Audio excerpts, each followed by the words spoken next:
Sorry. Hi, Amy. This is Khaila from the Writing Center. Thank you for sending your paper in to me. And so the draft that I read was the most recent one. I'm assuming that you worked on. It's the longer one. Um, and then I also took time to look through the guidelines for your paper. And then I did briefly look at the feedback that your professor gave you as well, and the other draft that you attached. And so, to me, it seems as though you are to be,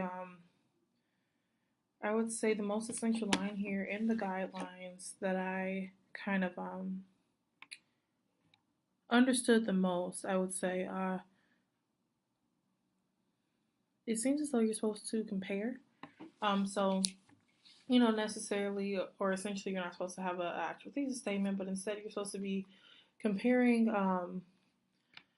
pretty much the issues that were presented in the novels that you read. So this one is really what I focus on the most. And so you're also supposed to include a global emphasis. And I understand that you mentioned in the session details that you don't have that yet. And that's fine. As long as you're aware that that's something that you would still need to add, that's cool. But so then I'm gonna just mention the feedback that I have for you in your paper. Unfortunately, I did not get through everything, and that's mainly due to the high volume of comments that I gave you because you requested a lot of feedback, and so I tried to make sure that I was touching on a lot of things, and so because of that, I didn't get through as much as paper as I would have liked. But a lot of the things that I wrote are pretty much repeats in a way. So I think your professor is right in saying that reading your paper out loud will be a good service to you because it helps you catch a lot of things, a lot of wording that maybe doesn't fit best, and then maybe punctuations or incorrect words even. Um, and kind of help you think about what words will better, what words might work better, or what order of words would best suit your paper. And so I'm not going to get too much into the comments talking about place to come here or anything like that. Because pretty much those are just areas where either it's an introductory phrase, there's a natural break there when you speak, certain things like that. And so then another section of the comments or another topic of the comments is pretty much wording. And so what I did is as I read, I kind of made the sentences bold that I think need some restructuring. And I try my best to give you a good foundation on how to go about that. There were some that were a bit confusing, so I wasn't able to come up with an idea for you or a way to go about that. So I apologize, but I did want to make it known to you so you can try and tackle it and see what you can do. But pretty much, so for this one, I said that um, I'm aware of what the topic is. So I'm aware of the Rwandan massacre between I believe the Hutu and the Tutsi. And so I think for this sentence, you're mainly talking about. It seems as though you're talking about who died and who did the killing. So I think it would be best to clarify that and to be really direct in saying that these people killed these people and these people are the killers. So your reader knows. And I think that's really important for the rest of the story that you're talking about. That your reader knows who is who and who did who. Um, and then so continuing on, and then this comment right here is pretty much asking you to clarify. There were areas where I wasn't sure who you were referring to, so I would just say in general, as you go back and read through, make sure that your subject is always easily identifiable. To make sure there's no confusion, and that there's no ambiguity about who you could be talking about if it's not needed. So, if you're talking about maybe the father or Cornelius, maybe specify that that's who it is, um, just to help your reader follow your direction. Um, and so here I mentioned this earlier about longer sentences. I would recommend that you should avoid longer sentences or sentences that are like maybe four or more. They're a bit long, so and I think usually those sentences, the way you structure them, you can easily cut those in half and separate those based off of idea.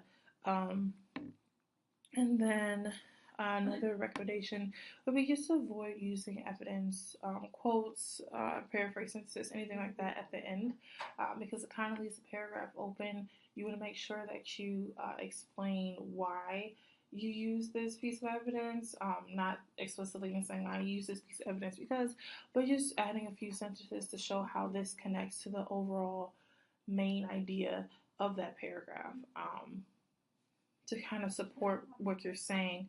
Okay. And then here, personal, political, they're in this, the way that you're using it, they're used as adjectives. And so I wanted to know what noun that they're, what noun are they supposed to be describing? So maybe clarify what that is. And so you also asked about structuring, I believe, of quotes. And so for this one, you would just use a regular quotation, not the two single quotes. And then the period goes at the end of the in-text citation. So after you do the parentheses with the author's name and the page number, you would do the period after that. So that's usually where the punctuation goes. And then because that's still involved in the sentence, so you want to make sure that's still in there. And then I wasn't quite sure what you meant as Africans as people or as a people. Maybe clarify what you mean by that or change the wording a little bit. Because I think it implies something that when you say Africans as a people, are you talking about as a collective, like as an overall? Because Africans are people essentially, so maybe clarifying what you mean by that. And then when you say prejudice stereotyping, they're kind of the same thing, prejudice and stereotypes. So you can pick which one you want to use. And then here, so when you have a quote kind of within a quote, so if you have a quote and then there's like dialogue within a quote, you're going to want to add a certain punctuation, and it's like the single, I'm not 100% sure of the correct name, but I call it like a single quote. And so it's like, I put it in the comments here to give you an example of what it looks like. And then I also added a link to Puduao that also gives examples on how to go about that and how to go about structuring any other quotes that you might encounter. And then